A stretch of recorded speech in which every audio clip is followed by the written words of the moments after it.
मङ्गलं भगवान् वीरो मङ्गलं गौतमोगणी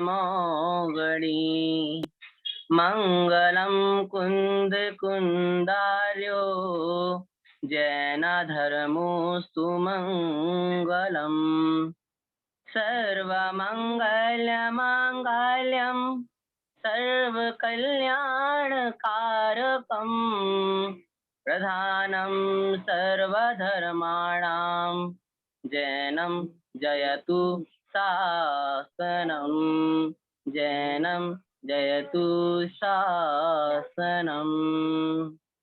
बोले महावीर भगवान की जय। पंच परमेश्वरी भगवान जी, बहुत बहुत धन्यवाद। आदर्श जी, आपने बहुत ही मधुरमय मंगलाचरण का वाचन किया है। और इसी मंगलाचरण के क्रम के बाद जैसा कि आप सभी के लिए बताया जाता है कि गोष्ठी में एक मंच के माध्यम से हम सभी जुड़ते हैं, तो उसका उद्देश्य यही रहता है कि हम सभी एक साथ एक दूसरे से रूबरू हों, परिचित हों, नए लोगों से मिलें जुलें, और साथ ही संस्था द्वारा जो विगत महीने में गतिविधियां की गई हैं उनका भी उल्लेख हम सभी इस गोष्ठी के माध्यम से करते हैं। जैसा कि जून महीने में संस्था द्वारा 2 ग्रुप के माध्यम से 9 प्रशिक्षण कार्यक्रम आयोजित किए गए। साथ में योगा प्रशिक्षण का कार्यक्रम भी आयोजित किया गया, जिसमें 4 प्रशिक्षण हमारे योग शिक्षकों के लिए दिया गया।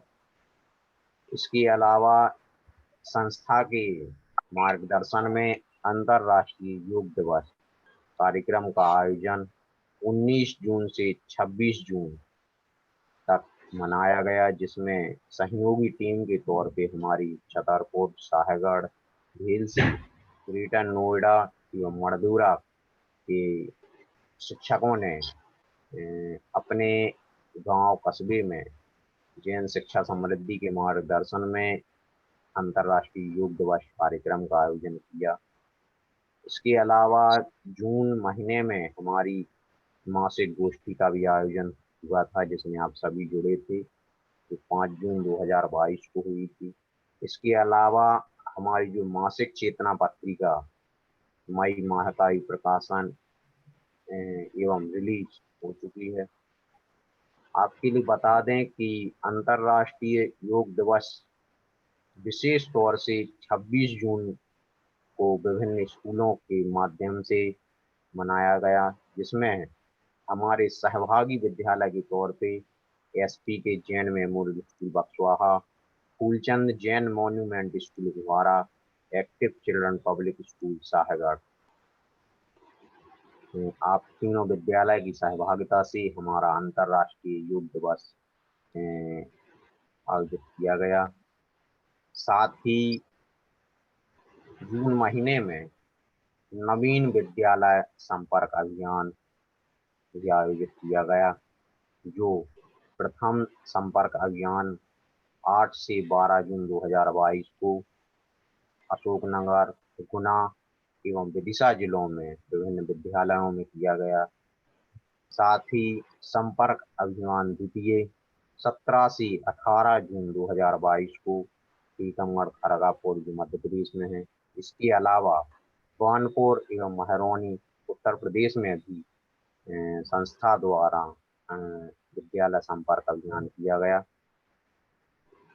साथ ही तृतीय संपर्क अभियान हमारा 21 से 24 जून 2022 को हुआ, जिसमें सागर जिले के घोड़झामर, घोघवारा, बीना, हुमलासा और मालथौन जैसे स्थानों पर भी हम लोगों ने संपर्क किया है।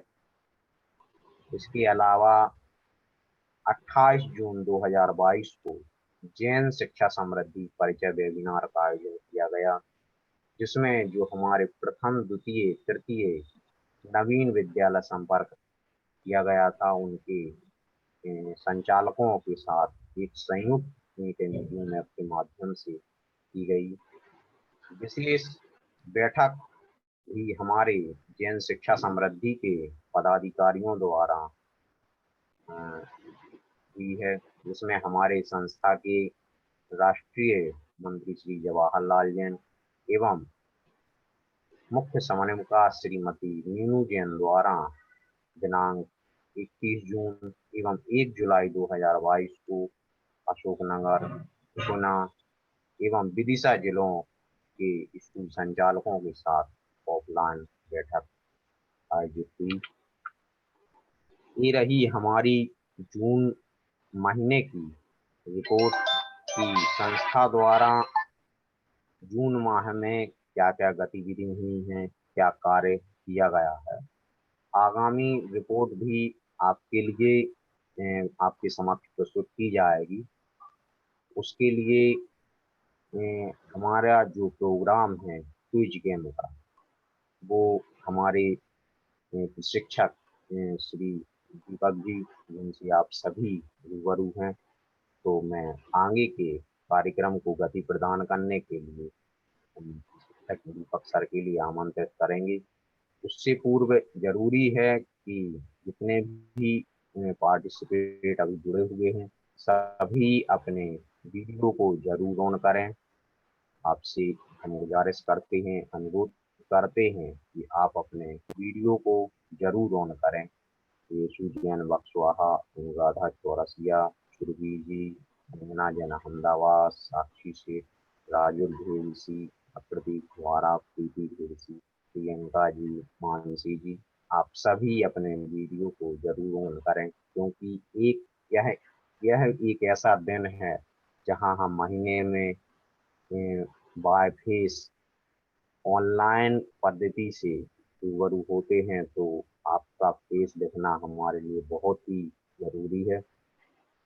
जी सम्मानीय जी। धन्यवाद नीरज जी। जय जैन सभी को सुप्रभात। नीरज जी हमें स्क्रीन शेयर करने का राइट दे देंगे। तो कैसे हैं आप सभी लोग? इस रविवार की सुबह आनंदित हैं, प्रसन्न हैं और उत्साहित हैं कुछ नया सीखने के लिए और मिलजुल कर एक नया कार्यक्रम करने के लिए। हर महीने हम लोग एक परिवार की तरह नई योजनाएं, नई स्किल, नए गुण प्राप्त करते हुए आगे बढ़ रहे हैं और हम लोग एक दूसरे के साथ मिलकर आगे बढ़ रहे हैं। एक परिवार, मजबूत परिवार बनता जा रहा है। तो बहुत अधिक समय ना लेते हुए हम शुरू करेंगे आज का कार्यक्रम। आज का कार्यक्रम है क्विज। तो हम शेयर कर लेते हैं आपके साथ स्क्रीन।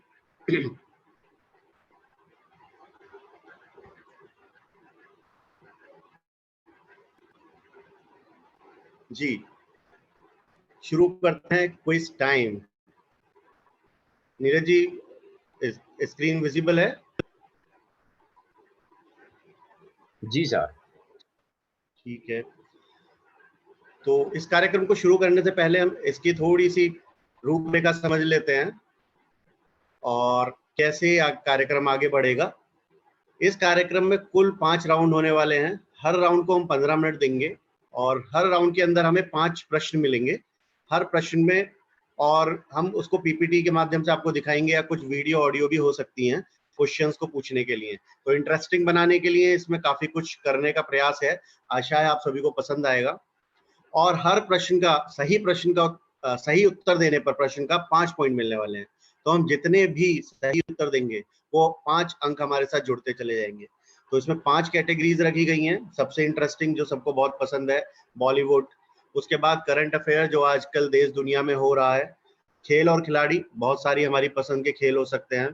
प्रसिद्ध व्यक्ति और स्थान, बहुत सारे ऐसे हमारे प्रिय लोग हो सकते हैं हम जानते, पसंद करते हैं, एडमायर करते हैं। ये ऐसे बहुत सारे स्थान जो हम घूमने जाना चाहते हैं, घूमने जा चुके हैं। और तर्कपूर्ण प्रश्न जिसमें रीजनिंग होगा, जैसे भी कुछ पिछले दिनों में हमने आपके साथ साझा किए हैं। तो कल जो साझा किया गया था उसमें 16 सर्किल है ना, तो उसका सही उत्तर है 16।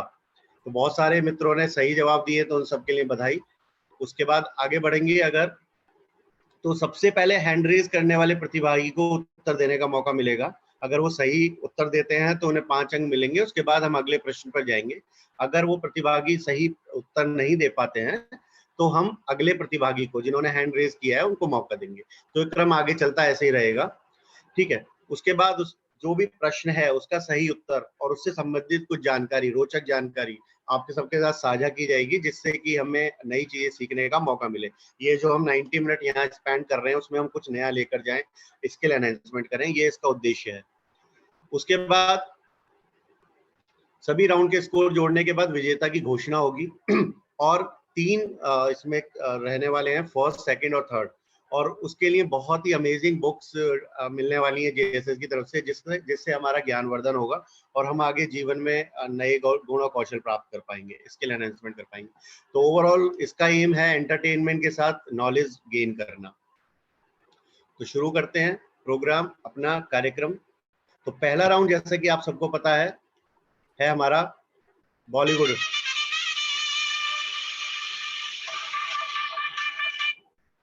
तो पहला प्रश्न आपके सामने आ रहा है। देवी और सज्जनों, पहले प्रश्न के लिए हो जाइए तैयार। जी बताइए। प्रश्न संख्या 1, बहुत ही फेमस मूवी है। इस मूवी में ठाकुर साहब के नौकर का क्या नाम था? संकल्प। जी शंकर जी बताइए।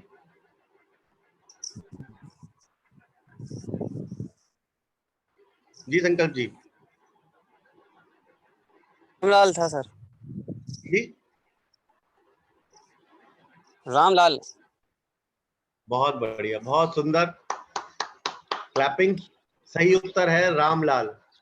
तो ये बॉलीवुड के बहुत ही खास प्रिय चाहने वाले हैं संकल्प जी, जो इतना गूढ़ प्रश्न का उत्तर भी दे पाए। जी कृतिका जी ने भी हैंड रेज किया था। कृतिका जी आपको पता था? Yes sir. चलिए नेक्स्ट टाइम। अगला प्रश्न आ रहा है आप सभी के सामने।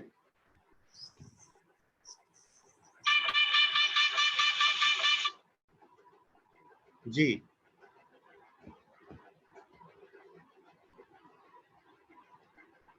प्रज्ञा। प्रज्ञा जी, प्रज्ञा जैन जी। वेलकम मूवी का। जी वेलकम मूवी, वेलकम।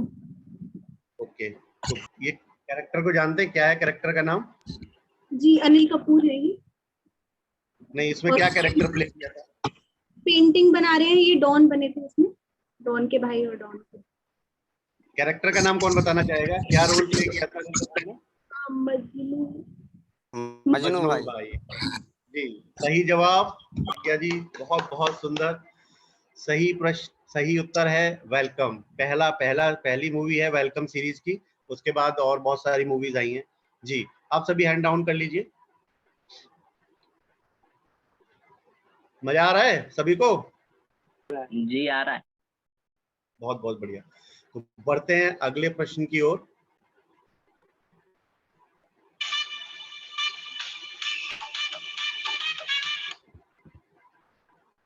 जी तीसरा प्रश्न है, बताइए मूवी का नाम। संकल्प। हाउसफुल 4। बहुत बढ़िया, बहुत मूवीज देखते हैं संकल्प जी आप, बहुत बढ़िया। ये हाउसफुल 4, हाउसफुल सीरीज की मूवी है, चौथी मूवी है हाउसफुल के बाद, 1 2 3 4। बहुत बहुत बढ़िया। जी हैंड डाउन कर लीजिए। अनुराधा अगला जी प्रश्न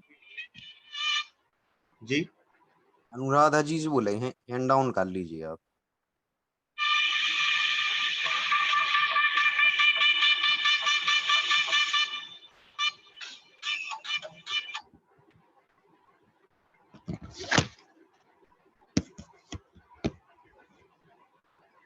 जी ये हम आपको एक क्लिप दिखाने वाले हैं यहाँ पर।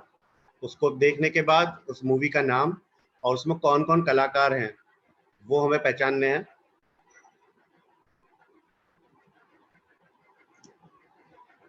ये देख पा रहे हैं नीरज जी? अभी नहीं हुआ। हाँ सर दिख रहा है। काम करवाता है गोपालन से और खुद दादागिरी करके आराम करता है। तुम दोनों जो बैठे हो इसलिए मैंने रेशु। भी अपनी जी जबान रेशु बंद जी, रखी है। रेशु जैन जी बक्सवा। सर गोलमाल। जी बहुत बढ़िया। कौन कौन है कैरेक्टर? वरना मैं या जी रेशु जी, कलाकार कौन कौन है? अरशद वारसी, तुषार कपूर, शर्मन।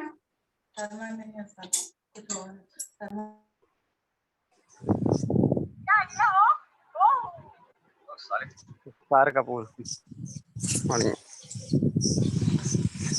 बहुत बढ़िया।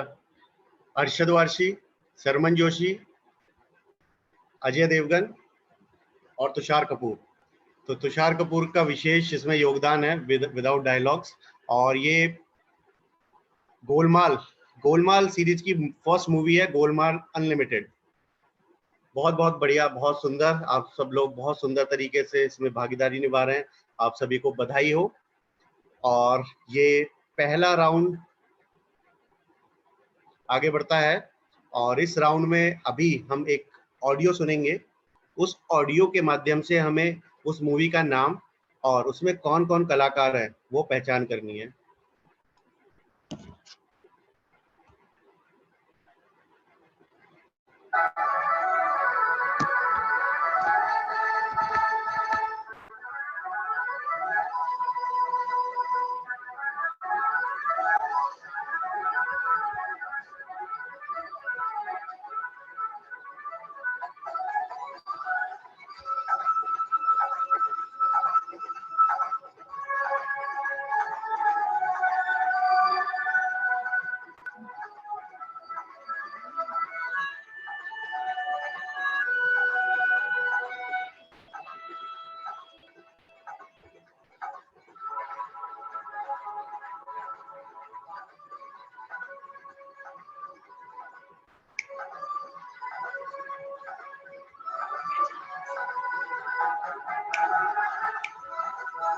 जी नेहा जी, नेहा जैन शाहगर। जी नेहा जी। ये मूवी है कहो ना प्यार है और इसमें ऋतिक रोशन है इसके हीरो। और एक्ट्रेस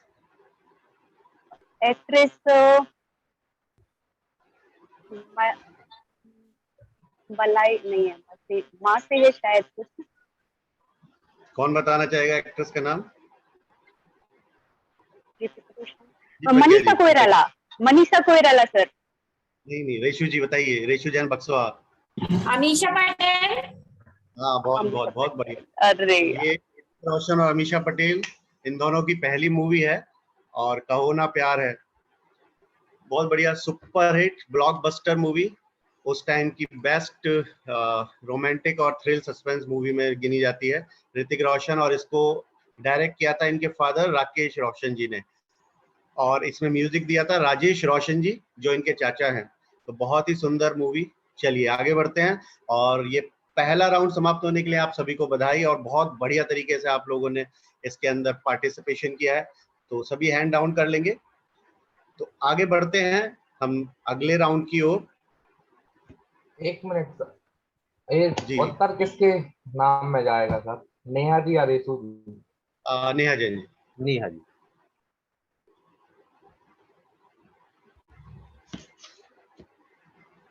जी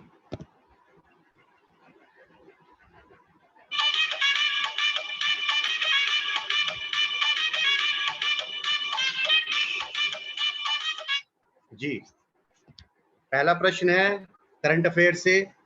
इंडोनेशिया की होने वाली नई राजधानी का नाम क्या है?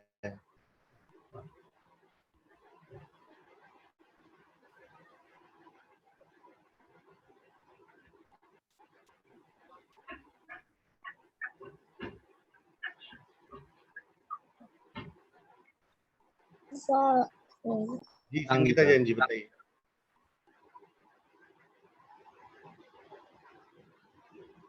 जी संगीता जी, अनम्यूट कीजिए अपने आप को। जाकार्ता। नहीं, होने वाली नई राजधानी। जी साक्षी से, साक्षी जी बताइए। नुशंतारा। बहुत जकार्ता बढ़िया। पहले वाली थी और नुशंतारा भी होने वाली है। जी, इंडोनेशिया की अपनी राजधानी बदलने वाला है, उसकी तैयारी चल रही है। इसका नाम है नूसंतारा। नूसंतारा का उनकी लैंग्वेज में अर्थ होता है द्वीप समूह, यानी कि बहुत सारे आइलैंड्स हैं वहाँ पर, वो इसीलिए उसको एक सुंदर राजधानी बना रहे हैं, जिससे कि एक वहाँ पर ट्रैवल टूरिज्म बढ़ सके और लोग अट्रैक्ट हों, और पॉल्यूशन फ्री एक कैपिटल बनाना चाहते हैं। बोर्नियो द्वीप के पास है और बहुत ही गिने चुने लोग रहते हैं वहाँ पर, कुछ लोग। जी, हैंड डाउन कर लीजिए। बहुत बहुत बढ़िया साक्षी जी। आगे बढ़ते हैं अगले प्रश्न की ओर।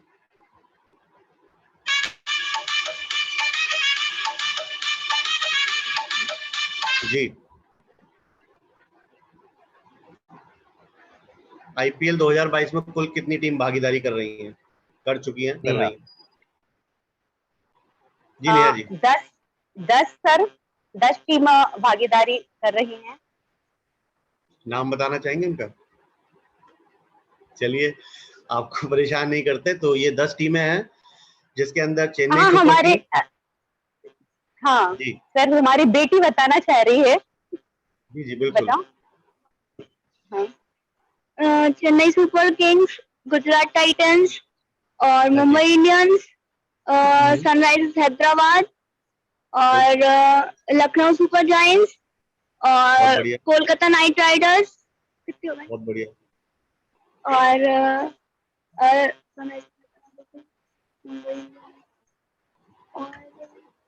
ये Rajasthan Royals, Lucknow super giant और हमारा एक और है जो फर्स्ट टाइम इसमें कर रहे हैं पार्टिसिपेट, गुजरात टाइटंस। बहुत बहुत बढ़िया नेहा जी, और आपके लिए बहुत बढ़िया और अच्छा है, ये करंट अफेयर्स में अभी से पार्टिसिपेट कर रहे हैं। बहुत सुंदर। आगे बढ़ते हैं अगले प्रश्न की ओर।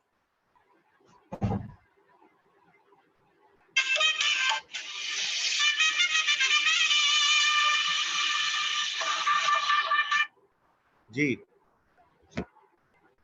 ब्रिक्स मंत्रियों की बैठक किस देश द्वारा आयोजित की गई है? अभी लेटेस्ट हुआ है बिल्कुल। ये ब्रिक्स समूह है 5 देशों का। आप सभी से अनुरोध है, कृपया गूगल का प्रयोग ना करें। संगीता जैन जी बताइए। शेरपा जी, शेरपा। आगे बढ़ते हैं। प्रज्ञा जी, आपने हैंड रेज किया था। जी, रशिया। हाँ जी, रशिया। और कोई प्रश्न का उत्तर देना चाहेगा?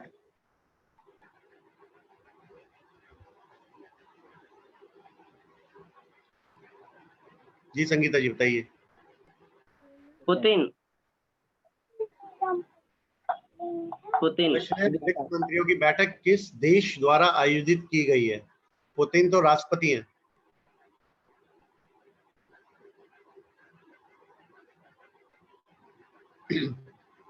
जी,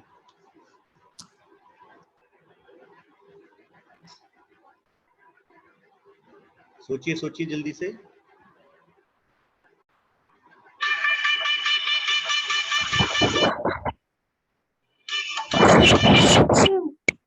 बताइए।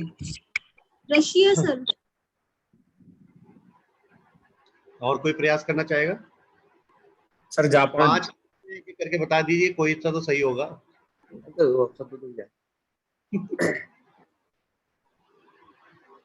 ब्राजील, रशिया, इंडिया, चाइना और साउथ अफ्रीका। जी अनिल जी, अनिल कुमार जैन सटई जी बताइए। अनम्यूट कीजिए सर।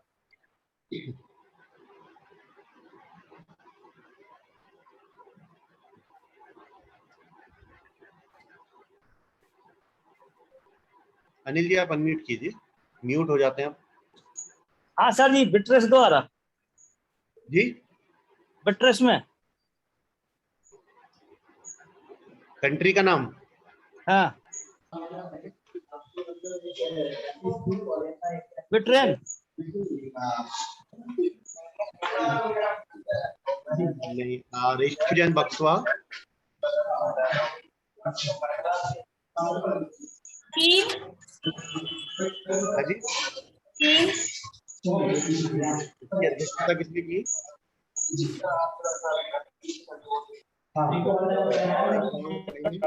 चाइना द्वारा शी जिनपिंग द्वारा इसको किया गया है होस्ट, और ये ऑनलाइन होने वाली एक इवेंट है इस बार ड्यू टू कोविड और ये सब प्रोटोकॉल्स के चलते हुए।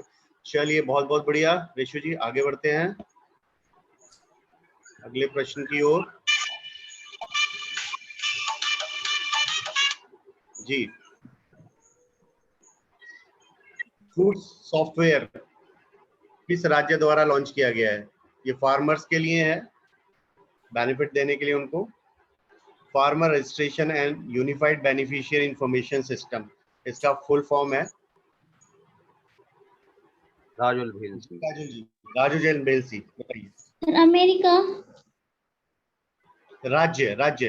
राज्य सरकार, भारत की राज्य सरकार। जी, रेशु जैन बक्सवा।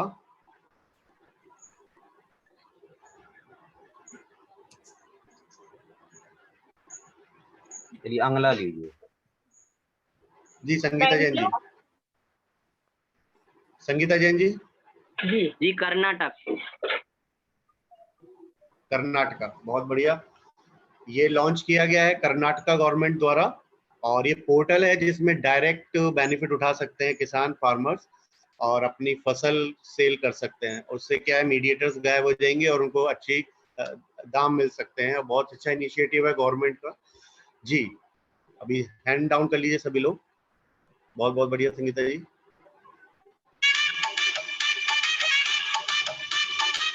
जी, भारत देश के किस शहर में पहला वैक्यूम बेस्ड सीवर सिस्टम लगाया गया है?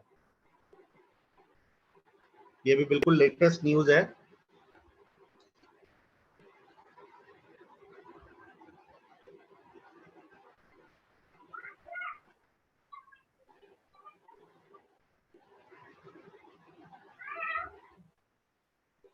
भारत देश के किस शहर में पहला वैक्यूम बेस्ड सीवर सिस्टम लगाया गया है? जी संकल्प जी, बताइए। अनम्यूट कीजिए संकल्प जी। इंदौर सर। हाँ जी, इंदौर। साक्षी सेठ जी। आगरा सर। बहुत बढ़िया। तो ये आगरा में लगाया गया है पहला वैक्यूम सीवर, और ये नीदरलैंड की एक टेक्नोलॉजी है, वहां से इंपोर्ट करके लगाया है। जिसके वहां पर प्रॉब्लम क्या थी कि जो सीवर लाइन है वो डाउन हो जाती है, जिसकी वजह से कचरा बाहर नहीं आ पाता। तो इन्होंने क्या किया है, उस सिस्टम को नहीं बदल सकते तो नया एक सिस्टम लगाया है, जिससे कि जैसे वैक्यूम क्लीनर काम करता है ना, सक कर लेता है कचरे को, ऐसे ही ये सारा कचरा सीवर लाइन से सक करेगा और पूरा सिस्टम काम करेगा। तो वो चोक होने की प्रॉब्लम सॉल्व हो जाएगी वहां पर। जी जी, हैंड डाउन कर लीजिए सभी लोग। जी, आगे बढ़ते हैं। अगला राउंड है हमारा स्पोर्ट्स और स्पोर्ट्स पर्सनैलिटी राउंड। तो अभी इस राउंड में आप सभी की भागीदारी के लिए बहुत बहुत बधाई, और आप सभी से अनुरोध है कि आप सभी लोग भागीदारी करिए। चाहे आप प्रश्न अटेम्प्ट कीजिए, हैंड रेज कीजिए, गलत और सही के विषय में बिल्कुल मत सोचिए, अटेम्प्ट कीजिए। सही गलत तो अपने आप होगा, है ना। भागीदारी बहुत महत्वपूर्ण है। तो आगे बढ़ते हैं हम अगले राउंड की ओर, स्पोर्ट्स और स्पोर्ट्स पर्सनैलिटी। इसमें खेल और खेल से संबंधित जो खिलाड़ी हैं उनके विषय में बात की जाएगी। तो पहला प्रश्न है जी, इस खेल की पहचान कीजिए, कौन सा खेल है? जी प्रज्ञा जी। रग्बी। बहुत बढ़िया। कहाँ पर खेला जाता है? इंग्लैंड में। जी, यूनाइटेड किंगडम, इंग्लैंड में। ये इंग्लैंड में प्रारंभ हुआ था 1895 में रग्बी फुटबॉल। इसके अंदर ये एक्टिविटी जो आप देख पा रहे हैं, ये इसको स्क्रम बोलते हैं। स्क्रम में दोनों टीम आपस में भिड़ती हैं और जो बॉल होती है उसको पैर से इधर अपनी तरफ मूव करती हैं अपने प्लेयर की ओर, सो दैट कि वो उठाए और उसको लेकर भागे गोल पोस्ट की ओर। तो ये एक तरीके से फुल एक्टिविटी है जिसमें एक रेक्टेंगुलर शेप का मैदान होता है जिसमें 13 खिलाड़ी होते हैं हर टीम की तरफ से। तो इंग्लैंड में पहली बार 1895 शुरू हुआ और सबसे ज्यादा ये खेला जाता है अमेरिका कंट्री के अंदर। तो अभी लेटेस्ट 2021 में इसका वर्ल्ड कप हुआ था। बहुत बहुत बढ़िया प्रज्ञा जी, आगे बढ़ते हैं। बधाई हो आप सभी को। पार्टिसिपेट करना इंपॉर्टेंट है, हमें ध्यान रखना है।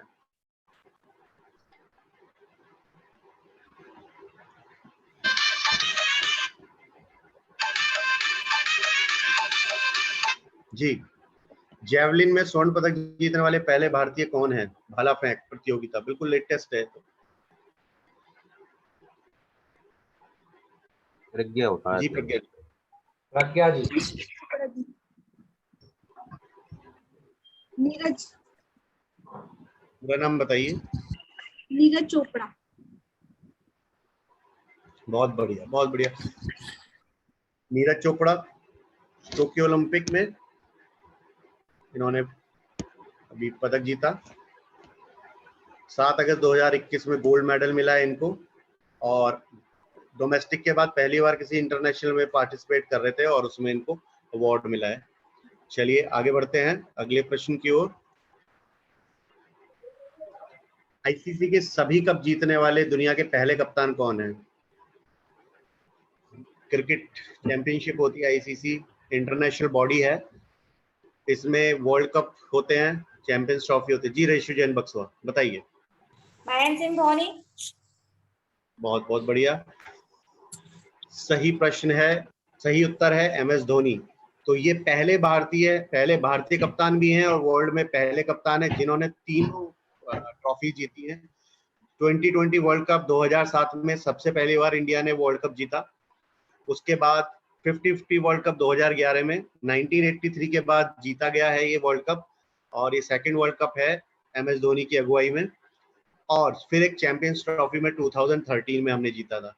तो ये पहले कप्तान है वर्ल्ड के भी और भारत के जिन्होंने तीनों ट्रॉफी आज तक जीती हैं और हमारे देश का नाम रोशन किया है और क्रिकेट को एक नई ऊंचाइयों तक लेकर गए। बहुत ही बढ़िया, बहुत सुंदर तरीके से भागीदारी आप लोग कर रहे हैं। इसी तरीके से करते रहिए और अटेम्प्ट जरूर करिए, सभी लोग हैंड रेज जरूर करिए।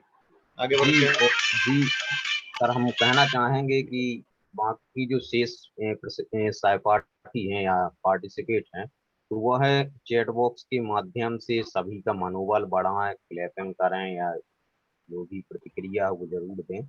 और जिन्होंने भी अपने वीडियो को ऑफ करके रखा है वो ऑन जरूर करें। चलिए जी धन्यवाद नीरज जी। आगे बढ़ते हैं और अगला प्रश्न लेते हैं। जी, क्या हम इस खिलाड़ी को पहचानते हैं और ये कौन से खेल से संबंधित हैं? जी संगीता जी, संगीता जैन। बैडमिंटन से संबंधित है। नाम बताना है। जी कृतिका जी बताइए। सानिया मिर्जा। बैडमिंटन सानिया मिर्जा। और कोई एक कोशिश करेगा?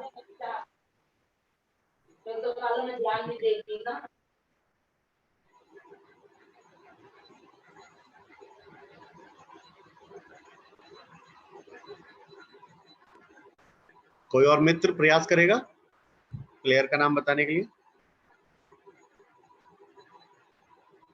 हेमंत जी ने मिठाली राज कहा है। और कौन बताना चाहेगा? जी सर। जी PV सिंधु। जी बहुत बढ़िया, PV सिंधु है इनका नाम और ये बैडमिंटन से संबंधित हैं। इनका पूरा नाम पुरसला वेंकट सिंधु है। 1985 5 जुलाई को इनका बर्थडे है और अभी इनका बर्थडे आने ही वाला है लेटेस्ट। और ये एक वर्ल्ड क्लास चैंपियन है हमारे कंट्री की, जिन्होंने ओलंपिक में भी पदक जीता है और वर्ल्ड चैंपियनशिप में भी बहुत सारे पदक जीते हुए हैं।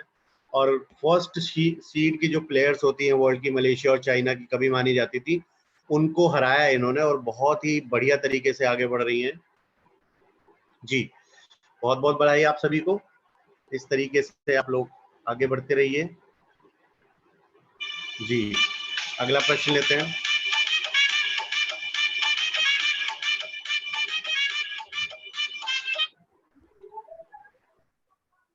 बताइए, स्वतंत्र भारत के लिए व्यक्तिगत रूप से पहला ओलंपिक पदक किसने जीता? व्यक्तिगत होता है जिसमें कि जी राजू जी रेशु जैन बक्सवा, बताइए। अभिनव बिंद्रा। साक्षी सेठ।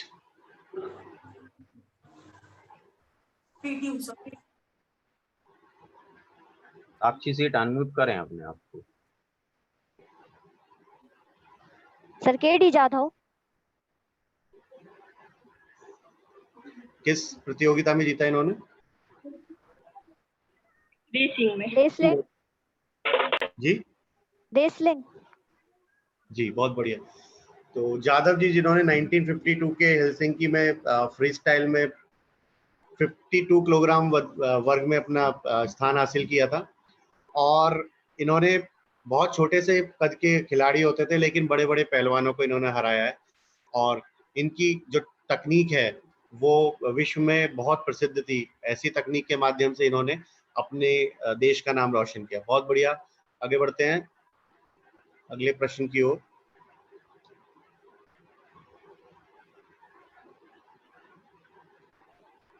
तो ये हमारा राउंड समाप्त होता है।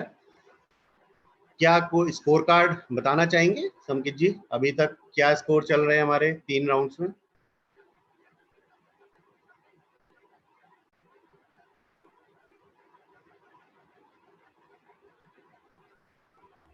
संकित जी सुन पा रहे हैं आप? हाँ सर सुन पा रहे हैं जी। संकल्प जी के 10 पॉइंट, प्रज्ञा जी के 15 पॉइंट, रेसू जी के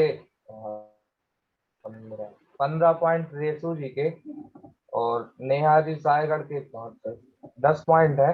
उसके बाद में साक्षी सेठ जी के 15 पॉइंट, और संगीता जी के 10 पॉइंट, और प्रज्ञा जी के 10 पॉइंट।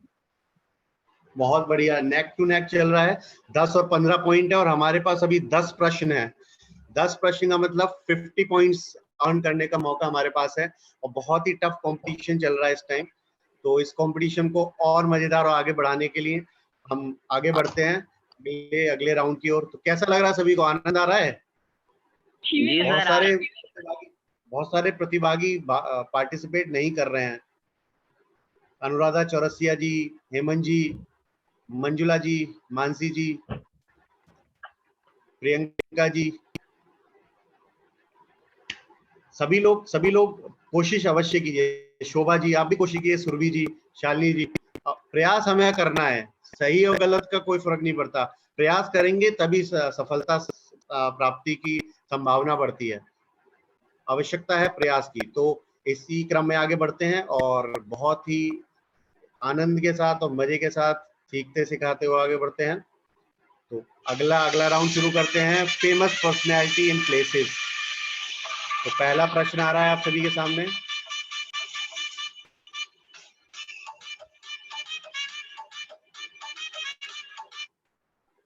जी, चित्र में प्रदर्शित महान विभूति को पहचानना है। क्या है इनका नाम और क्या है इनका डेजिग्नेशन? जी प्रज्ञा जी। वेंकैया नायडू जी। पूरा नाम? वेंकैया नायडू। नहीं पता। इनका क्या पद है? कैबिनेट मंत्री है ये। और कौन बताना चाहेगा?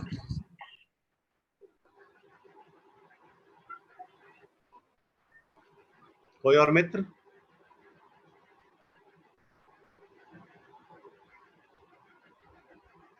इनके पद के विषय में नाम सही है, ये श्री वेंकैया नायडू जी हैं। जी संगीता जी।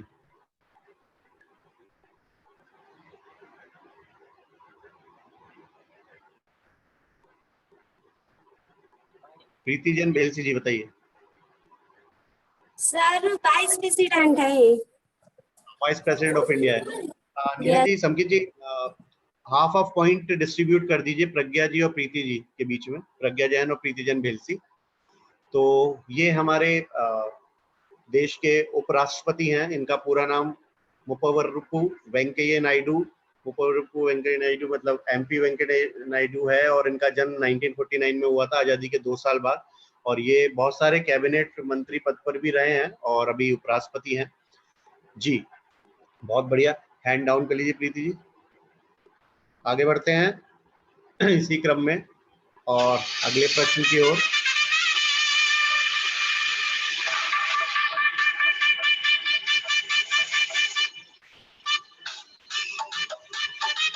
जी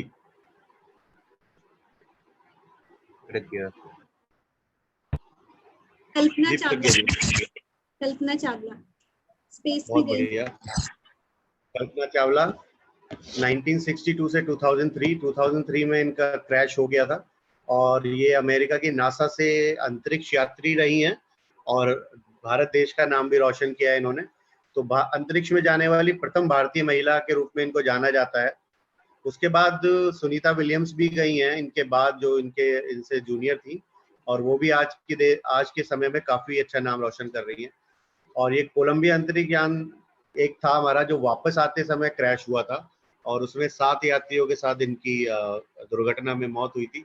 तो कल्पना चावला सरीखी बहुत ही मेधावी, महिलाओं द्वारा महिला सशक्तिकरण की ओर बल दिया जाता है और महिलाओं को भी आगे बढ़ने के लिए प्रेरित किया जाता है। तो इनको देखकर हमारे देश में भी बहुत पॉजिटिव सेंटिमेंट्स बने और लोगों ने अपनी बेटियों को आगे बढ़ाना पढ़ाना शुरू किया है। तो ऐसे हीरोज को हम लोग सैल्यूट करते हैं और उनको हमेशा याद रखते हैं। तो कल्पना चावला जी को याद करते हुए हम आगे बढ़ते हैं। जी अगला प्रश्न रखते हैं। जी सर 1 मिनट लेंगे हम।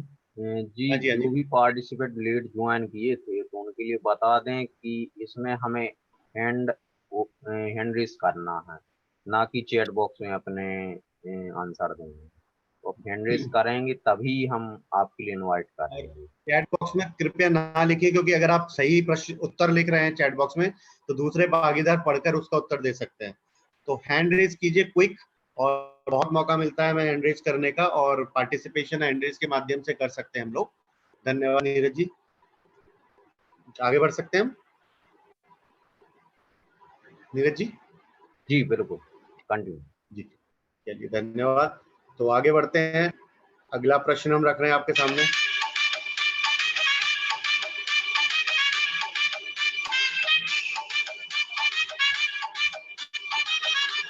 जी इस स्थान को पहचानते हैं क्या हम? प्रज्ञा जी प्रज्ञा जी बताइए। वाराणसी। जी कौन सा घाट है? ये गंगा घाट। गंगा घाट नहीं। तो ये वाराणसी है, प्राचीनतम शहरों में माना जाता है। आदि काल से माना जाता है कि सबसे पहला शहर बसाया गया था हमारे यहाँ। तो ये महादेव की नगरी है और ऐसा भी माना जाता है कि महादेव के त्रिशूल के ऊपर ये बसा हुआ है। तो ये उत्तर प्रदेश राज्य में आता है और इसको बनारस भी कहते हैं, काशी भी कहते हैं और वाराणसी भी कहते हैं।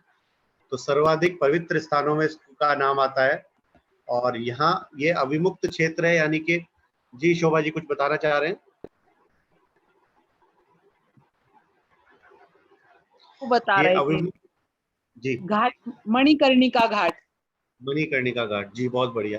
तो ये अविमुक्त क्षेत्र कहा जाता है और यहाँ पर माना जाता है कि यहाँ पर अगर अंतिम संस्कार होता है तो जीवन चक्र से मुक्ति मिल जाती है और इस जीवन चक्र में वापस आने का कोई कार्य नहीं रह जाता और हम लोग मुक्त हो जाते हैं। तो इस तरीके से हमारे देश में बहुत सारे धार्मिक स्थल हैं, बहुत सारे पवित्र स्थल हैं जो हम लोग जिनके विषय में हम जान सकते हैं, यात्राएं कर सकते हैं, अपनी देश और संस्कृति के विषय में जान सकते हैं। बहुत बहुत बढ़िया प्रज्ञा जी, बहुत बढ़िया शोभा जी, आपके द्वारा बताया गया ये घाट का नाम।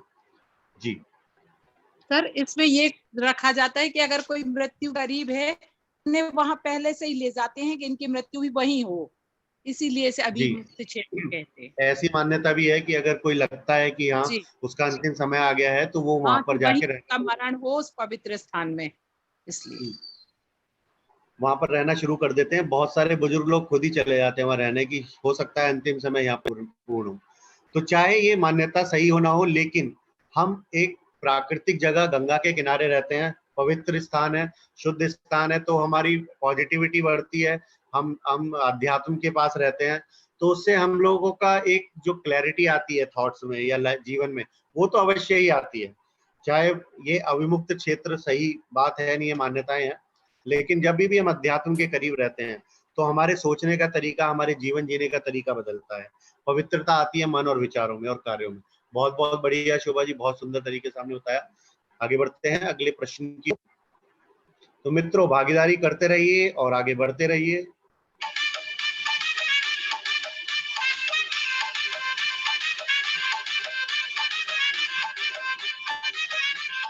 जी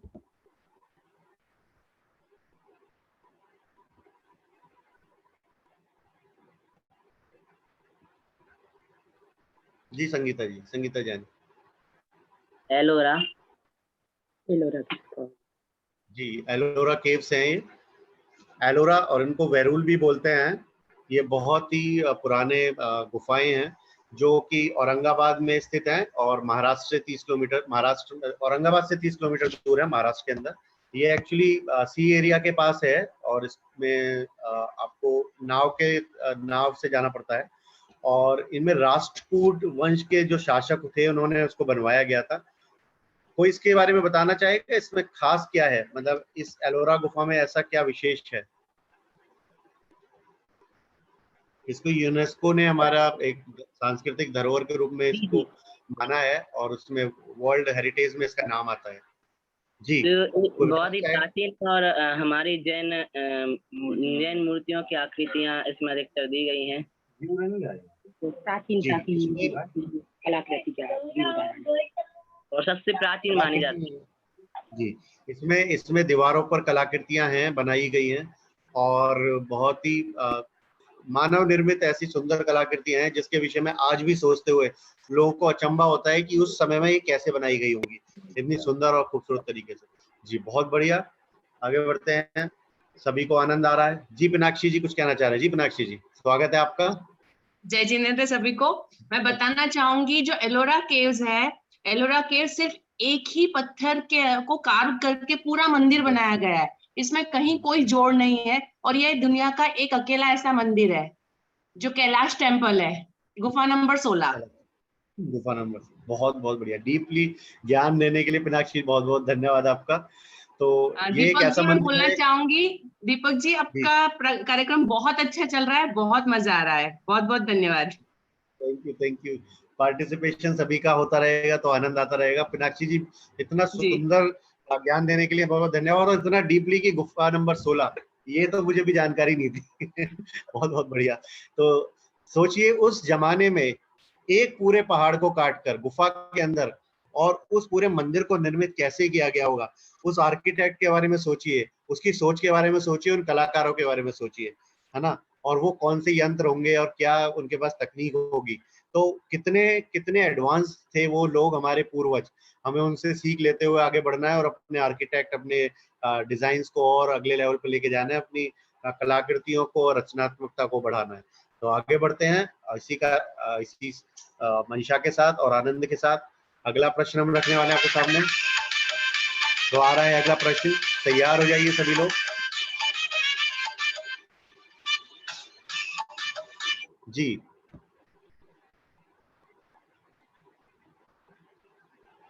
जी प्रज्ञा जी बताइए।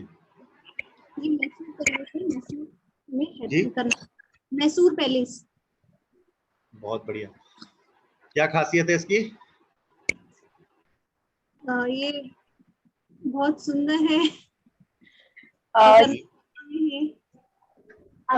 सर इसमें जो मैसूर है ना, उसमें हिंदू और मुस्लिम ये तीनों मतलब अगर एक साइड खड़े हो जाएंगे ना तो ये तीनों दृश्य दिखते हैं, बाहर साइड से देखने को मिलता है इसमें। जी, और चलिए, ये कर्नाटक में मैसूर में स्थित है। अंबा विलास इसका नाम है, अंबा विलास पैलेस भी इसको बोला जाता है। 14वीं शताब्दी में ये चंदन की लकड़ी से बना हुआ है। सबसे ज्यादा इसकी खूबसूरती है, जो सुंदर बात है वो कि चंदन की लकड़ी से बनाया हुआ पैलेस है। और उस समय 14वीं शताब्दी में, यानी कि आज से 600-700 साल पहले, जब इसकी कॉस्ट थी वो 42 लाख रुपीस थी बनाते वक्त। 700 साल पहले, आप समझ सकते हैं आज की क्या कीमत होगी।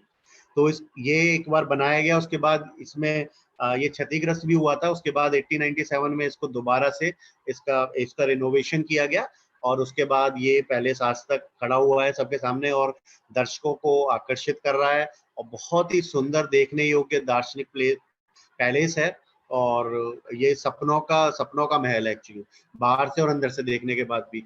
जब भी हम इसकी आप यात्रा करेंगे तो आपको बहुत ही अच्छी अनुभूति होगी। जी प्रीति जी कुछ कहना चाह रहे हैं? प्रीति जैन बेलसी। नो सर, तो इसलिए उठाया था क्योंकि उसका आंसर हमें पता था कि मैसूर का है किला। बहुत बहुत बढ़िया। सबसे पहले उठाया कि आपको कुछ बहुत सारे उत्तर पता थे, बस हैंड रेस करने में मिली सेकंड की कमी रह जाती है, तो बटन अपना आप सभी हैंड रेस के ऊपर ही रखिए और तुरंत दबा दीजिए। हॉट सीट पे आने का ये मौका है और आगे बढ़ते हैं। और आगे बढ़ते हुए हम अगले प्रश्न की ओर बढ़ेंगे और अगले प्रश्न से पहले हम बात करेंगे कि हमारा ये राउंड समाप्त हुआ है और आशा करते हैं कि कुछ लोगों ने लीड अपनी बरकरार रखी होगी और कुछ लोग आगे बढ़ने के लिए मौके की तलाश में है। और ये 5 प्रश्न होने आने वाले हैं और अगर पांचों प्रश्न का उत्तर हम सही देते हैं तो 25 अंक मिलते हैं और ये 25 अंक किसी भी तरीके से हमें आगे ले आने के लिए बहुत है। तो आशा करेंगे इस राउंड में भी मजा आएगा। तो ये राउंड है रीजनिंग क्वेश्चन राउंड, लॉजिकल, इसमें हमें सोचना है और तार्किक बुद्धि का प्रयोग करते हुए हमें उत्तर देना है। तो शुरू करते हैं राउंड रीजनिंग क्वेश्चन राउंड और पहला प्रश्न आने वाला है आपके सामने।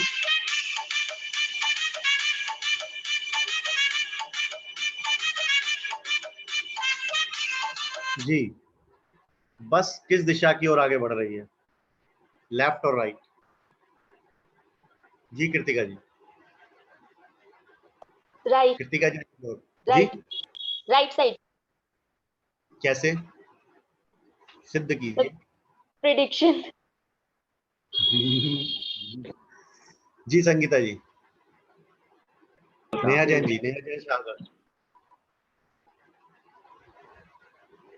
नेहा जैन सागर। सर, हाँ सर, ये राइट साइड में ही जा रही है क्योंकि इसमें जो इसका जो उसमें कांच वो साइज है ना, जो कांच वाली जो साइज है एक साइड से बड़ी हुई है और एक साइड से थोड़ा सा छोटा है और यही आंसर दिख रहा है सर। बस कहीं नहीं जा रही, खड़ी हुई है। नहीं, हमें अभी ये मानना है कि चल रही है। प्रश्न सही है तो हमें दिशा बतानी है। तो जी पहिए के हिसाब से पता चल रहा है कि राइट साइड में जा रही है। प्रज्ञा जैन जी। पहिए के हिसाब से लग रहा है कि आगे का पहिया थोड़ा छोटा है, पीछे का थोड़ा हल्का सा बड़ा है। और कोई मित्र प्रयास करेगा तो करो। जी सर। बस चल रही है, ये मान्यता ये सही है, या तो लेफ्ट जा रही है राइट, ये हम आपको बता देते हैं। जी सर। हम जी बताइए। क्या है कि आगे का जो ये ग्लास लगा हुआ है वो छोटा है, क्योंकि हमेशा बस में आगे का ग्लास मतलब जो छोटा वो बड़ा छोटा रहता है, पीछे का जो है ना जो ग्लास में जो दिखा रहा है वो ज्यादा बड़ा है और पीछे का जो टायर के बाजू वाला जो भाग है नीचे का वो बड़ा है, क्योंकि पीछे का हमेशा जो नीचे का भाग इक्वल है। हम आपको बता देते हैं जितनी भी ज्योमेट्री है इक्वल है, यहाँ कुछ छोटा बड़ा नहीं है, टायर भी बराबर है, आगे सभी बराबर है। जी, और कोई मित्र? थोड़ा सा बहुत इजी है, बहुत सिंपल है एक्चुअली, थोड़ा सा लॉजिक लगाना है। इमेजिन कीजिए बस को और फिर बताइए। जी सर। बस सर जी सर, ये जो बस है जो आगे साइड से थोड़ा उठी हुई है हल्का सा, वो लग रहा है साइड जा रही है, तो इससे ऐसा लगता है कि वो आगे साइड जा रही है, राइट साइड जा रही है। देखिए थोड़ा सा हल्का सा उठी हुई है आगे वाला। और कृतिका जी बताइए। सर, ये जो एरो दिया है ना लाइन के नीचे वाला, आगे बढ़ रही है और एरो राइट साइड शो कर रहा है, तो मे बी आगे बढ़ रही है और राइट साइड शो कर रही है। एरो तो दोनों तरफ है। नहीं तो उस साइड आगे बढ़ रही है नहीं लिखा ना, इस साइड आगे बढ़ रही है। एरो छोड़ दीजिए, बस देखिए एरो। जी सर, वो ये सर जो जमीन से सर वो बस उठी हुई है थोड़ी आगे साइड से, इसलिए ऐसा लगा कि राइट साइड ही वो जा रही है। इल्यूजन कहते हैं साइड से दबी हुई है, वो आगे साइड से थोड़ी उठी हुई है। इस राउंड में बहुत मजा आने वाला है। सर उठी हुई है। और कोई तो प्रयास करेगा? लॉजिक बताना है, लॉजिक। मैथ्स हो या कुछ भी सिद्धांत हो फिजिक्स का, वो अपने कुछ ठोस प्रमाण होते हैं उनके प्रूव करने। जी साक्षी जी, साक्षी सेठ बताइए। सर इसमें वो बस जो है उसके दरवाजे नहीं दिखाई दे रहे हैं, तो इसका मतलब यही होता है कि बस राइट साइड जा रही है, क्योंकि और जो देश होते हैं वो यदि वो मतलब लेफ्ट साइड ड्राइव करते हैं, बट अपने देशों में। बहुत बढ़िया साक्षी जी, आप जीतते हैं 5 अंक। तो बहुत सही तरीके से बताया कि यहाँ पर एग्जिट और एंट्री का गेट नजर नहीं आ रहा है, इसका मतलब वो हमारे से अपोजिट डायरेक्शन में है। इसका मतलब बस राइट साइड जा रही है, हमारे राइट साइड जा रही है। बहुत सुंदर, बहुत बढ़िया साक्षी जी, लॉजिक देने के लिए। बाकी सभी लोगों ने बताया राइट साइड, लेकिन वो प्रेडिक्शंस थे, इसमें कुछ लॉजिक नहीं था। तो साक्षी जी आप जीतते हैं 5 अंक जी, बहुत बहुत बढ़िया। लेकिन इसमें सबसे अच्छी बात हमें लगी कि सभी ने भागीदारी निभाई। तो इसी तरीके से भागीदारी अवश्य करनी है, हमें सीखने को मिलेगा, बताने को मिलेगा। तो आगे बढ़ते हैं अगले प्रश्न की ओर जी।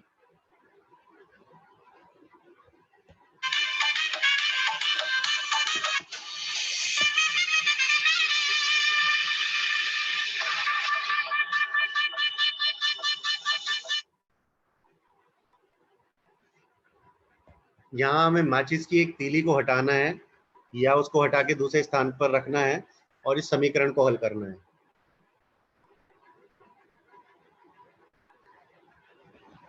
सर कितनी, एक ही तीली को ना? सिर्फ एक तीली को आप हटा सकते हैं या उसको हटा के दूसरे स्थान पर रख सकते हैं। जी कृतिका जी बताइए, कृतिका जैन इंदौर। सर जो प्लस की जो सीधी वाली तीली है ना, उसको 8 की इधर लगा देंगे तो 8 माइनस 0 माइनस 4 तो इक्वल्स टू 0। फिर से बताएंगे। जो ये प्लस वाली साइन लगा है ना, उसमें से एक तीली निकाल के, और ये जैसे 3, एक सेकेंड में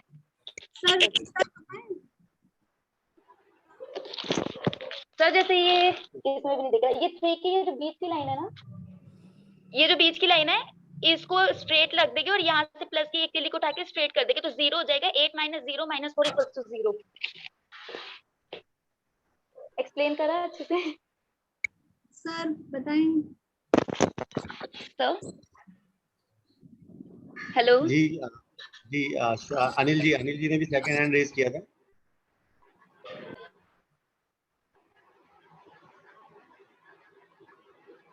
अनिल जी सटई।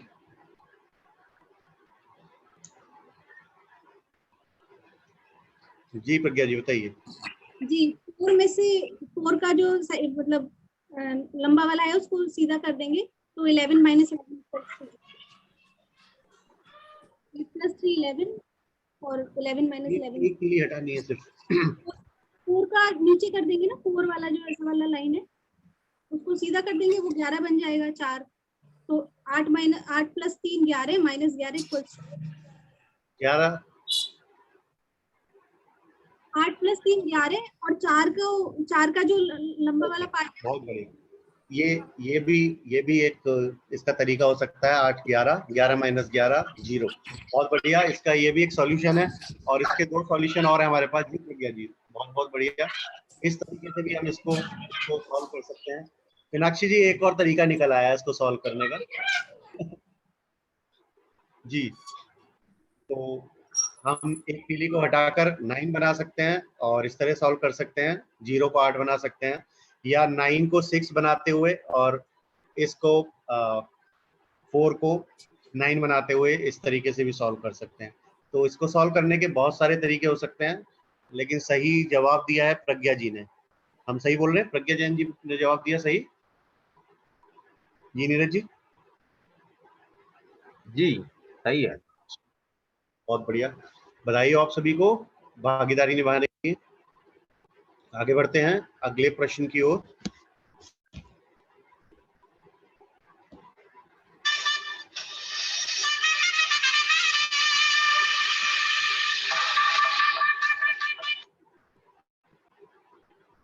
जी माउंट एवरेस्ट की खोज से पहले कौन सा माउंटेन सबसे ऊंचा था? जी संगीता जैन। कंचनजंगा। जी शोभा जैन जी। शोभा जैन जी। A2। हाँ जी, A2 रेशु जैन बक्सवा।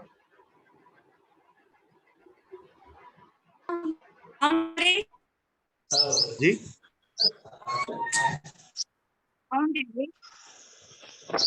आपकी आवाज नहीं आ रही। साक्षी सेठ जी, संकल्प जी बताइए। कंचनजंगा। संकल्प जैन हाँ जी सर। बताइए, आपने हैंड रेज किया ना? जी सर। सर खोज से पहले भी ऊंचा था। हाँ जी,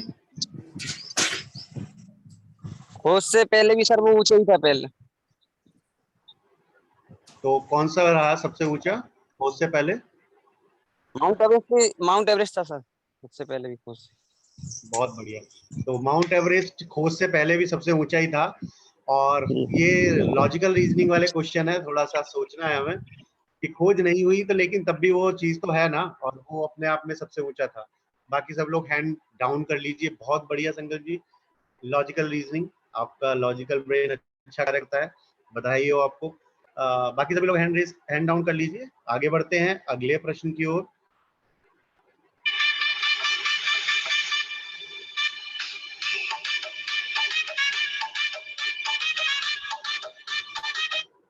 जी, अगर 30 जनवरी 2023 को दिन सोमवार है तो 2 मार्च 2023 को, सॉरी टाइपिंग मिस्टेक है, 2 मार्च 2023 को क्या दिन पड़ेगा? ये इसको 2023 पढ़ेंगे हम। जी प्रीति जैन भेलसी बताइए।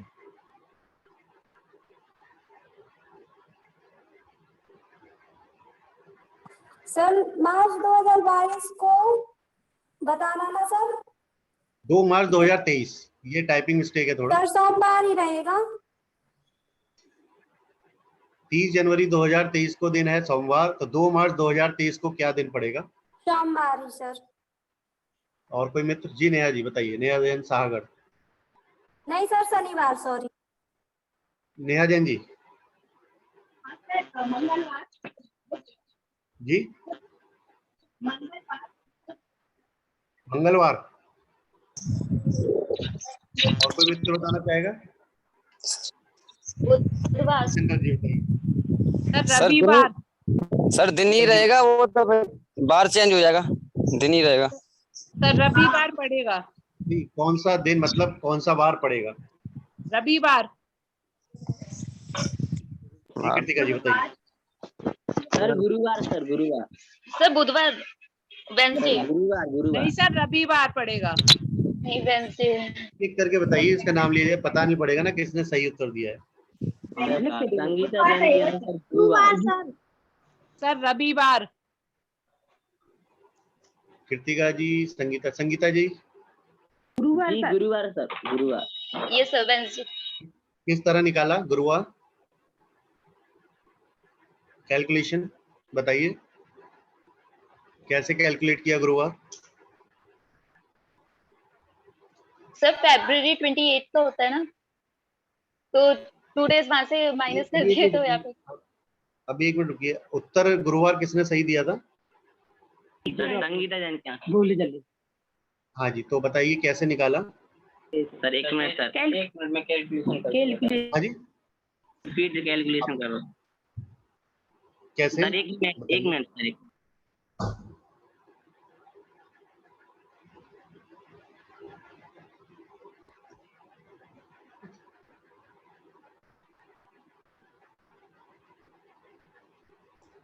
जी आप बोलिए। जनवरी, रुक तो जाओ एक मिनट। तो मैं आंसर करूँ? गुरुवार ही रहेगा सर। ऐसे गुरुवार कैसे पड़ेगा ये बताएंगे? सर 28 दिन का महीना है ना सर, तो 7 से वो कर लेंगे गुना उसमें, तो जो सोमवार रहेगा उसको, फिर उसके बाद जो है मंगल और फिर बुध आ जाएगा 2 तारीख को। दिन के हिसाब से 7 दिन सर, जब ऐसे महीने के हिसाब से दिन करेंगे तो गुरुवार ही आएगा सर। चौथा दिन तो कौन सा दिन पड़ता है, फिर कौन सा दिन आएगा, तो उसके हिसाब से आ जाएगा ना, सही करेगा। शेयर करते हैं सही उत्तर गुरुवार है। और ये कैसे कैलकुलेट होता है इसको समझ लेते हैं। जनवरी में 1 बचता है, फरवरी के 28 दिन होते हैं तो 29, और मार्च को 2 मार्च हम गिन रहे हैं तो 2 दिन होते हैं 31। हमारा पूरा सप्ताह 7 दिन का होता है। अगर हम डिवाइड करते हैं 7 से डिवाइड करते हैं 31 को, तो 28 तक जाता है और 3 रिमाइंडर रहता है, यानी शेष बचता है। तो तीसरा दिन पड़ेगा सोमवार के बाद मंगलवार, बुधवार और गुरुवार, है ना। तो सोमवार से 3 दिन बाद कौन सा दिन होगा? गुरुवार। तो इस तरीके से हम किसी भी दिन को निकाल सकते हैं।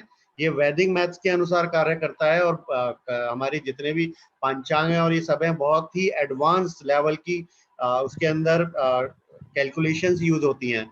और मजे की बात है कि नासा जब प्रेडिक्ट करता है उससे पहले हम बहुत साल पहले पंचांग में लिख कर रख चुके होते हैं दिन, और जितने भी हमारे ये ग्रह नक्षत्रों की दशाएं हैं और जो भी हमारे ग्रहण पड़ने वाले हैं, जिस भी तरीके की कैलकुलेशंस है सारी हम पंचांग के थ्रू कर पा रहे हैं। और नासा इतने हजारों करोड़ों रुपए के इक्विपमेंट लगा के बता पाता है, और हमारे लोग सिर्फ छोटी छोटी कैलकुलेशन करके ये सारे प्रेडिक्शंस कर पाते हैं। तो ये मानने की बात है, हमारी संस्कृति बहुत ही समृद्ध है। और जी मीनाक्षी जी कुछ कहना चाह रहे हैं? इसमें एक चीज और होगी, हमने फरवरी के 28 दिन गिने, तो हमको ये देखना है कि 2023 से लीप ईयर नहीं है, ये भी पहले ध्यान रखना था। हाँ जी, 2023 से लीप ईयर नहीं है। अगर ये लीप ईयर होता तो उसमें 29 दिन हो जाते, तो टोटल बनता 29, 30, 32, और ये 4 दिन होते हैं, यानी शुक्रवार पड़ता। तो बहुत बढ़िया मीनाक्षी जी ऐड ऑन करने के लिए इसके अंदर। और इसी तरीके से हम लोग को नया ज्ञान मिलता जाता है और हम अपने अपने अंदर वैल्यू ऐड करते जाते हैं। तो सभी मित्रों को बहुत बहुत शुभकामनाएं कि इस तरीके से आप लोग आगे बढ़ रहे हैं, सीख रहे हैं। तो आगे बढ़ते हैं अपने अगले प्रश्न की ओर। मीनाक्षी जी बढ़ सकते हैं आगे? सर एक किसने दिया आंसर? जी सर, ये सही किसका था आंसर? संगीता जैन जी ने दिया था पहले ना, गुरुवार।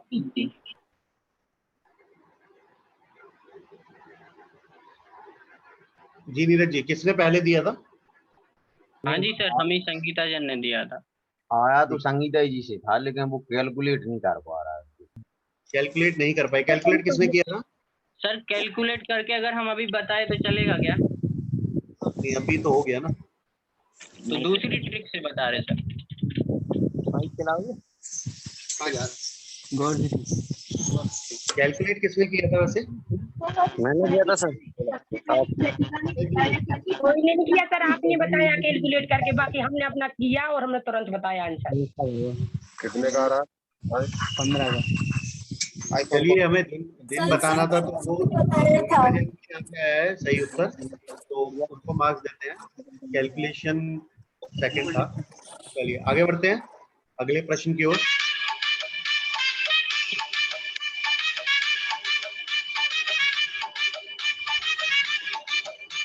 जी, इसमें मिसिंग डिजिट क्या होगी वो बताना है, और कैलकुलेशन क्या होगी, किस तरीके से आपने निकाला है वो भी बताना है।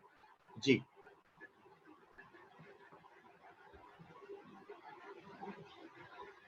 ये इस क्विज का अंतिम प्रश्न है। जी नेहा जी बताइए, नेहा जैन शाहगर।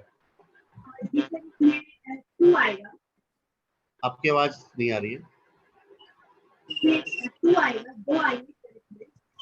हेलो, बता दिया, बता तो बढ़िया। आवाज है? हाँ जी बताइए।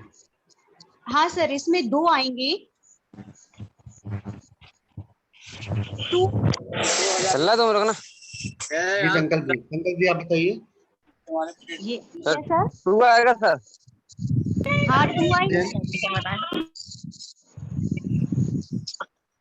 संगीता जैन 8, 5, 2। कैलकुलेशन करता हूँ सर। पहले सर इसमें क्या किया है कि 8 इंटू 2 किया तो 16 हुआ, 16 और 17 को प्लस किया तो 33 हो गया।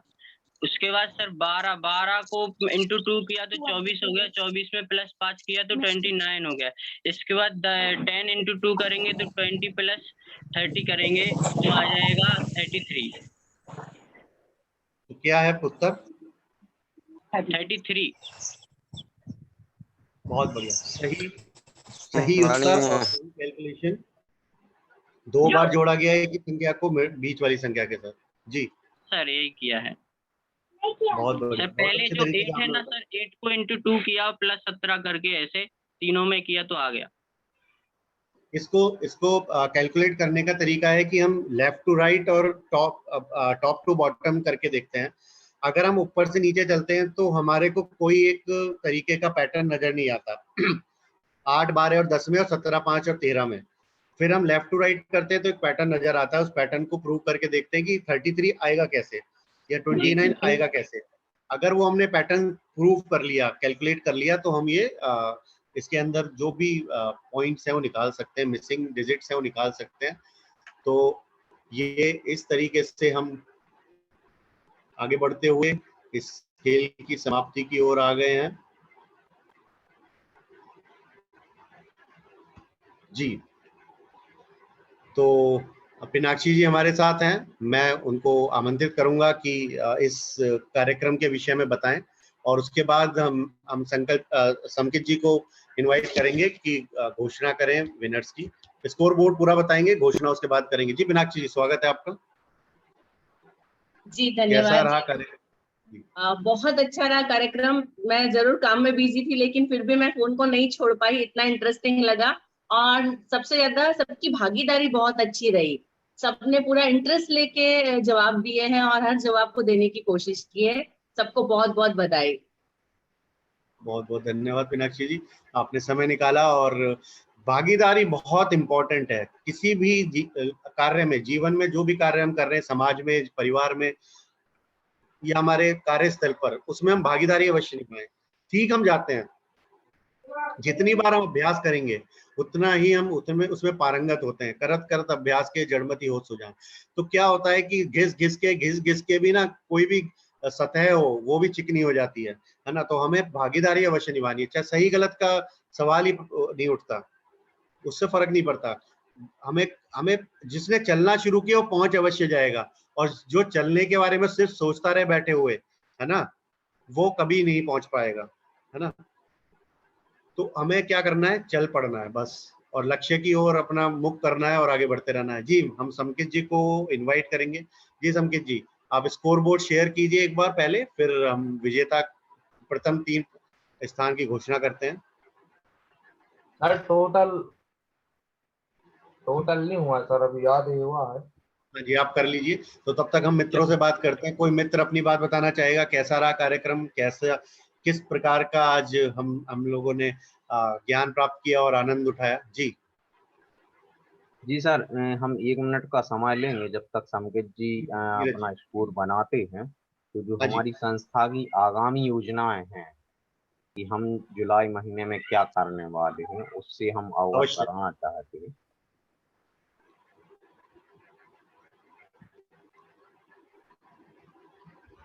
और इसके बाद जिनके भी जो भी विचार हैं वो अपने विचार रख सकते हैं। जी जैसा कि कार्यक्रम के शुभारंभ में आप सभी ने सुना कि जून महीने में संस्था द्वारा क्या गतिविधियां, क्या कार्य किए गए थे। आगामी गतिविधियां जो जुलाई महीने में संस्था द्वारा प्रस्तावित हैं, इसमें संस्था द्वारा आदर्श शिक्षक नवीन ग्रुप का शुभारंभ होगा। साथ ही हमारी जो चेतना मासिक पत्रिका है जून महीने की, उसका भी प्रकाशन होगा, और आपके लिए व्हाट्सएप ग्रुप के माध्यम से सॉफ्ट कॉपी प्राप्त होगी। नवीन आदर्श ग्रुप की जूम एवं गूगल फॉर्म का भी प्रशिक्षण संस्था द्वारा नए प्रतिभागियों के लिए दिया जाएगा।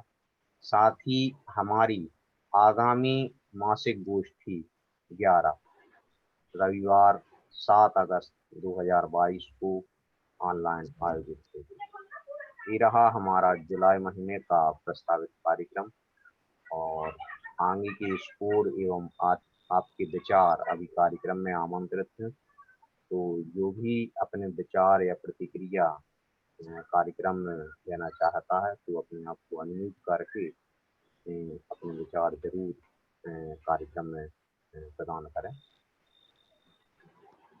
जी जी, धन्यवाद नीरज जी, आगे आने वाले कार्यक्रमों के विषय में जानकारी देने के लिए। और बहुत सारे सुंदर सुंदर कार्य आने वाले हैं JSS के माध्यम से अगले महीनों के अंदर, तो आप जुड़े रहिए और उससे आप अवगत होते रहिए और भागीदारी निभाते रहिए। कोई मित्र बात करना चाहेगा, बताना चाहेगा कैसा रहा कार्यक्रम, कुछ अपने? जी जी शोभा जी। सर बहुत ही रोचक और आनंदपूर्ण रहा, सब बंधे रहे, 1 मिनट को भी मन इधर उधर नहीं गया, कुछ सोचा ही नहीं, बहुत आनंद आया।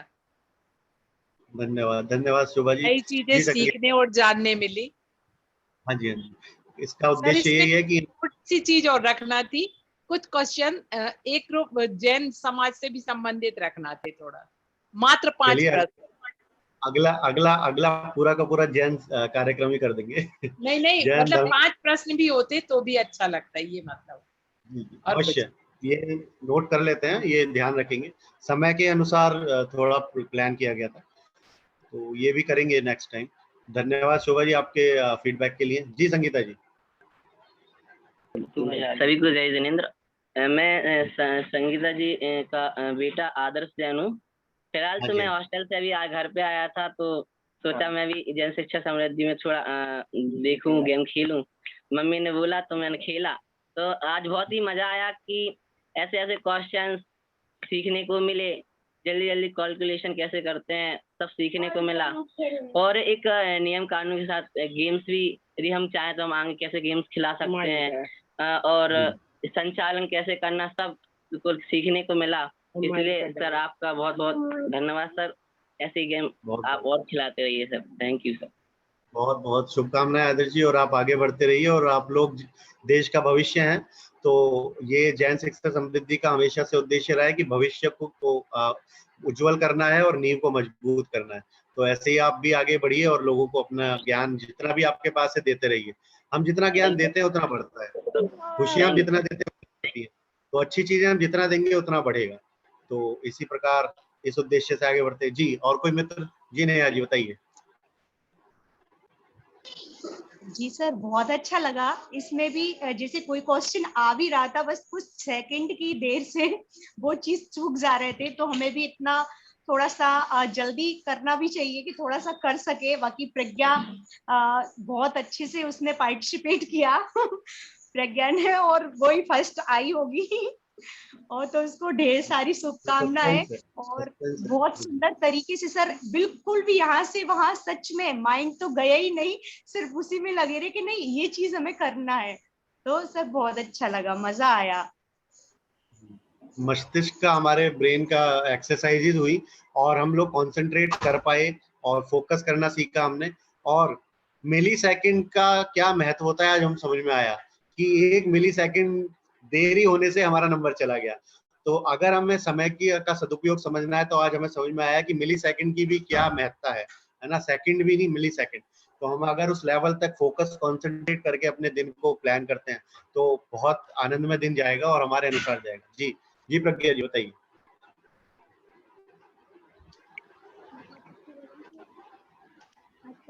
बहुत अच्छा जाएगा कि सुबह सुबह इतने अच्छे से हुए और बहुत सुंदर खेल थे। प्रश्न भी आपकी आवाज कब आ रही है?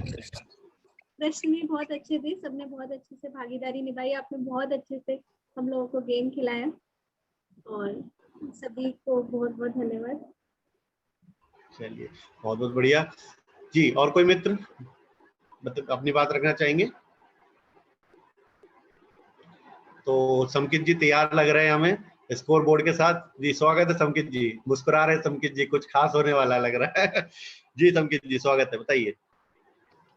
बहुत बहुत धन्यवाद आप सभी लोगों का जिन्होंने बढ़ चढ़कर भाग लिया प्रतियोगिता में, और वो समय भी आ गया है जिसके लिए सभी लोगों ने इतनी मेहनत की थी। तो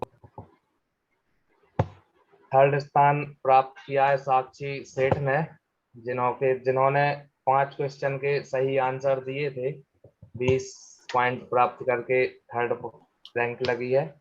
उसके बाद में साक्षी जी हमारे साथ हैं, साक्षी सेठ जी। जी sir, thank you so much.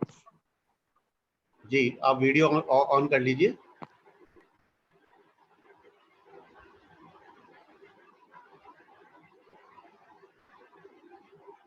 Ji Sakshi ji, thank you so much कैसा सर। लग रहा है आपको? सर बहुत अच्छा लग रहा है सर, रीजनिंग में बहुत काफी बढ़िया ज्यादा मजा आया। Yes sir. आपने बहुत अच्छे तरीके से भागीदारी निभाई थी और बहुत लॉजिकल आंसर्स भी दिए थे। इसी तरीके से आप अपने अपने कौशल को बढ़ाते रहिए। उम्मीद है आप कुछ प्रतियोगी परीक्षाओं की तैयारी कर रहे हैं, तो जी सर, आप उसके थैंक यू लिए सर। बहुत बहुत बढ़िया, बधाई और क्लैपिंग करेंगे हम सभी साक्षी जी के लिए इतने सुंदर थैंक भागीदारी यू के सो लिए। Much all of you. आगे बढ़ते हैं सभी। सेकंड स्थान प्राप्त किया है 5 प्रश्नों के सही उत्तर देके संगीता जैन जी ने। मंच कूट कौन है? थैंक यू सर, बहुत बहुत धन्यवाद। संगीता सेठ जी ने कितना दिया? सेठ जी ने कितना दिया था क्वेश्चन के आंसर? 5 क्वेश्चन के सही आंसर। और इन्होंने संगीता जी ने? साक्षी जी ने 4 के दिए थे, संगीता जी ने 5। ओके 4, 20 मार्क्स हैं उनके। हाँ 25 संगीता जी के। संगीता जी के 25 हैं। बहुत बहुत बढ़िया जी। आदर्श जी, संगीता जी स्वागत है आपका, कैसा लग रहा है आपको? सभी का धन्यवाद। धन्यवाद सर, ऐसे बच्चों के लिए नया नया कार्यक्रम हो तो उनको भी मजा आया सर। जी बहुत बढ़िया जी। संकेत जी आगे बढ़ते हैं। और आखिरी फर्स्ट रैंक की घोषणा नेहा जी ने कर ही दी है पहले ही।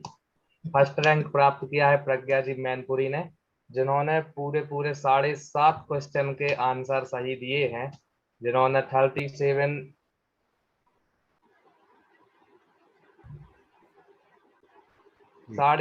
नंबर प्राप्त किए हैं। 37.5। बहुत बहुत धन्यवाद।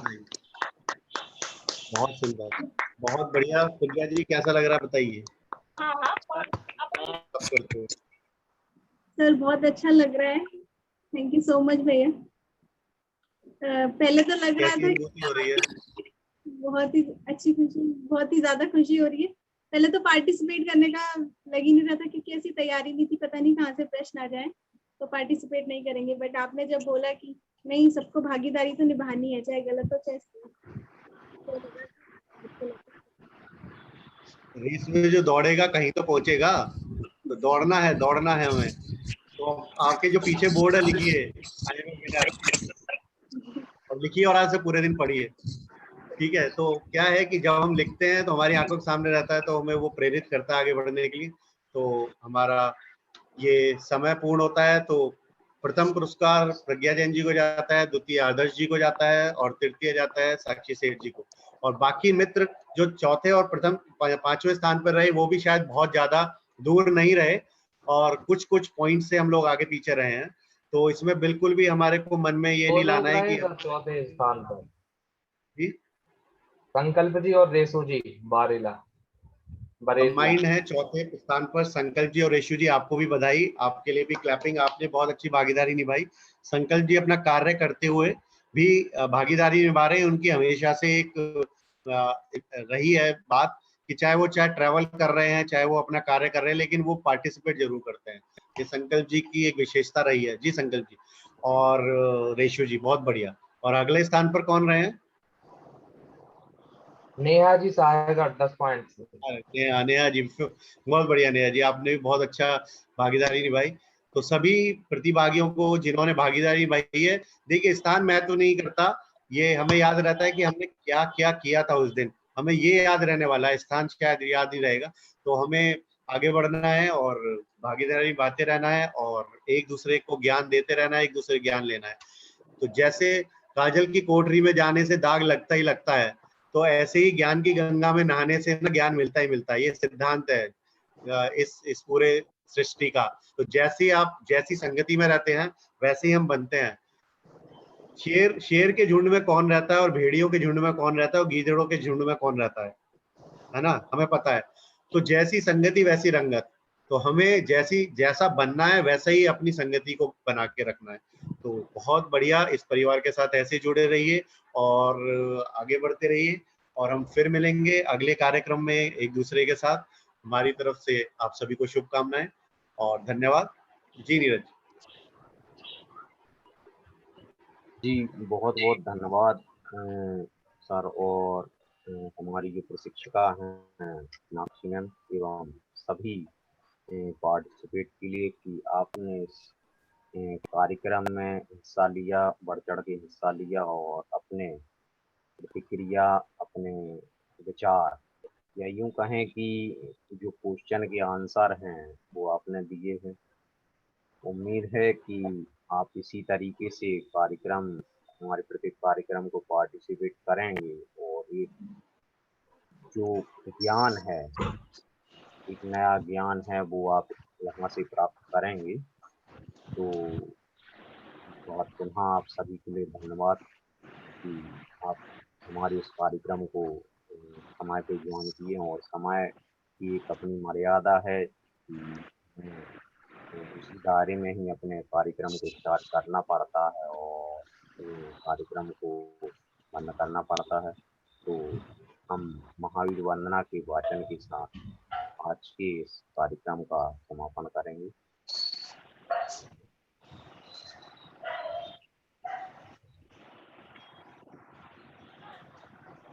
सभी पार्टिसिपेट अपने दोनों हाथों को जोड़ लेंगे और वंदना की मुद्रा को धारण करेंगे। बोलिए महावीर भगवान की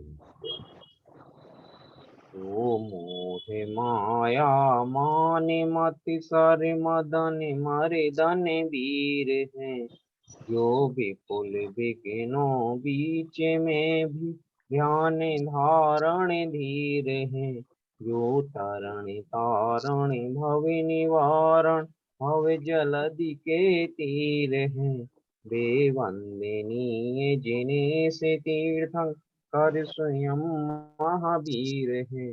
बोले महावीर भगवान की। हम पुनः आपसे अगले महीने के प्रथम रविवार 7 अगस्त 2022 को मासिक गोष्ठी 11 में प्रातः 9:30 बजे पुनः रूबरू होंगे एक नए टॉपिक के साथ, एक नए उपलब्धि के साथ। आप हमारे विभिन्न व्हाट्सएप ग्रुप में हमारी सूचनाओं के साथ बने रहिएगा। एक बार पुनः आप सभी के लिए धन्यवाद। सुप्रभात। जय हिंद।